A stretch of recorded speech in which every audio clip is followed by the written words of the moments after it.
ఇక మొదట్లో ఇంటి వాళ్ళు అందరూ అంతా హాల్‌లో కూర్చొని ఉంటారు. అంతలో సడెన్‌గా సబ్ ఇన్స్‌పెక్టర్ ఇంకా లేడీ కానిస్టేబుల్ తోటి గ్యాంగ్ మొత్తం డైరెక్ట్‌గా మెయిన్ డోర్ నుంచి లోపలికి దూరిపోతూ ఉంటారు. పోలీసులని చూడగానే ఇంట్లో ఉన్న మగవాళ్ళు సోఫా నుంచి దబదబా లేచి నించొని ఉంటారు.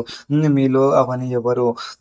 నీ పెళ్ళాం సార్ ఎందుకు సార్ ఏమైంది అని అడుగుతూ ఉంటారు. మీ ఆవిడని అరెస్ట్ చేయడానికి వచ్చామని అడుగుతూ ఉంటారు. అరెస్ట్ మాట వినగానే అవని గారి మొహం మాడిపోతూ ఉంటుంది. ఏడుస్తూ పోలీసుల దగ్గరకి వెళ్తూ ఉంటుంది. రాజేశ్వరి గారు చచ్చిపోవడానికి ప్యూర్‌గా నువ్వే కారణం అని కేస్ ఫైల్ అయ్యింది. అందుకే అరెస్ట్ చేస్తున్నాం అని చెప్తూ ఉంటారు. సార్ నాకు ఆమె చావుకి దండం సార్. ఈ మాత్రం సంబంధం లేదు.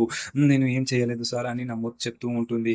కానీ పోలీసు వాళ్ళు మేము నమ్మడానికి ఏం లేదు తల్లి. ఈ పల్లవి వచ్చి గట్టిగా కంప్లెయింట్ ఇచ్చింది. నువ్వు వెనక నుంచి గట్టిగా తోసేసావు అని. అందుకే వాళ్ళ అమ్మ చచ్చిపోయింది అని పక్కా స్టేట్మెంట్స్ ఇచ్చింది. పోలీసులు ఆ మాట చెప్పగానే కెమెరా పల్లవి దారికి తిరుగుతూ ఉంటుంది. పల్లవి దానికి ఈ మాత్రం బాధ లేదు. గుబగుబ నవ్వుతూ ఉంటుంది. ఏదో పెద్ద ప్లాన్ సక్సెస్ అయింది అన్నట్లు కూల్‌గా చూస్తూ నిల్చుంటూ ఉంటుంది. అవనేమో షాక్‌లో ఇంత పెద్ద పని చేశావు అన్నట్లు పల్లవి వానికి చూస్తూ ఏడుస్తూ ఉంటుంది.